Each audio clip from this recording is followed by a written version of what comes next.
Strategic voting. Strategic voting.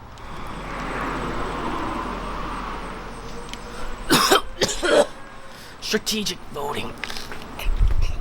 Yes, it's true. Strategic voting has left a bad taste in Canada's mouth. But have we ever tried really voting strategically?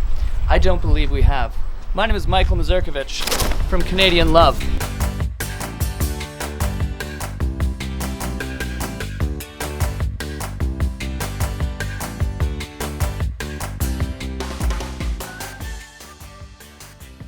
Currently in Canada, we have a system called First Past the Post, where every riding elects a local candidate based on local votes, and then those candidates add up to party seats in a government is won. And this made so much sense when Canada was young and each of our ridings was a cute little community electing a local candidate to champion their causes.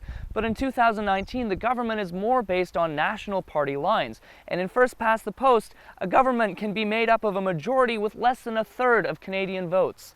And that's not ideal. So recently, only a couple of parties have gotten elected because people are voting out of fear.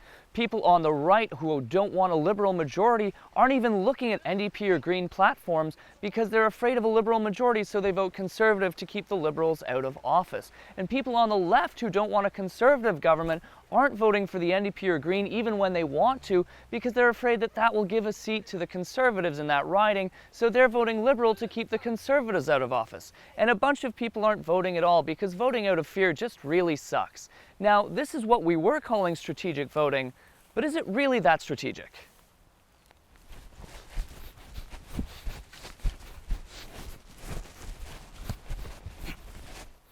See, in battle, strategy is to decide which result you want, make a plan that creates that result, and then enact that plan to make that result happen in real life. It's not passive, it's active, it's preemptive, and it takes teamwork. Now, in the last election, Justin Trudeau promised to give us an electoral reform to change our voting system from first past the post so that Canadians could actually vote for who we wanted to see in power. Justin went back on that promise. So it's up to us to create that ourselves with what I call community strategic voting, or CSV.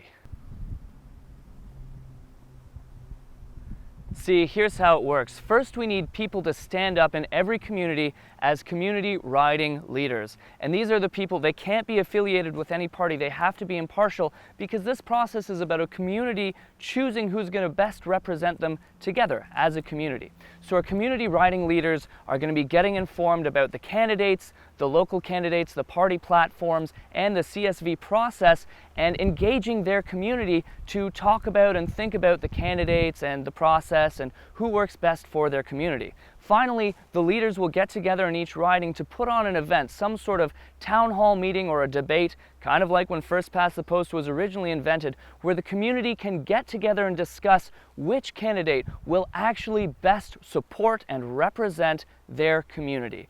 And if the candidates show up, then that shows that they're interested in the local community, and maybe they can show up and take questions, there can be a bit of a debate, but if they don't show up, then the community can decide on their own because we have that power. Now, this does kind of suck for the candidate that the community doesn't choose, but really it's kind of the same as just not getting elected anyway. And it also gives them a chance to show their mettle, because if they really care about what's good for Canada instead of their own political careers, then they might get behind the other candidate that the community has chosen and help them campaign and grow the community together.